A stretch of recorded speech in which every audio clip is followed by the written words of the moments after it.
வணக்கம் Tamil cine news channel. Ajith நடித்த சில படங்களின் சண்டை காட்சிகளின் போது ரிஸ்கான ஷாட்களை படமாக்கும் போது அவரே நடித்தார். அதில் டூப் நடிகர்களை பயன்படுத்திக் கொள்ளலாம் என்று டைரக்டர்கள் சொல்லும்போது கஷ்டப்படுவது அவர்கள், பெயர் வாங்குவது நானா என்று சொல்லி தானே ரிஸ்கான காட்சிகளில் நடித்தார் அஜித். அப்படி அவர் நடித்ததின் காரணமாக பலமுறை விபத்துகளில் சிக்கி அறுவை சிகிச்சைகள் செய்து கொண்டார். இப்படி பலமுறை உடம்பில் அறுவை சிகிச்சை செய்து கொண்ட போதும் தற்போது அவர் நடித்து வரும் விவேகம் படத்தின் ஃபர்ஸ்ட் லுக்கில் சிக்ஸ் பேக் கெட்டப்பில் காட்சி கொடுத்து ரசிகர்கள் மற்றும் திரையுலகினரை ஆச்சரியத்தில் ஆழ்த்தியுள்ளார். அதே சமயம் இது ஒரு ஹாலிவுட் பட போஸ்டர் சாயலில் உள்ளது, இது கம்ப்யூட்டர் கிராபிக்ஸ் வேலை செய்து அந்த போஸ்டரை வெளியிட்டுள்ளனர் என்பது போன்ற விமர்சனங்களும் வெளியாகி கொண்டிருக்கின்றன.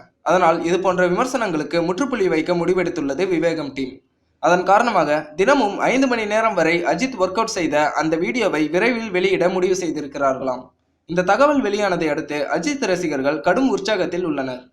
இந்த செய்திகளை பற்றி உங்கள் கருத்துக்களை கமெண்டில் பதிவு செய்யவும். மேலும் இந்த சேனல் உங்களுக்கு பிடித்திருந்தால் சப்ஸ்கிரைப் செய்யவும். நன்றி.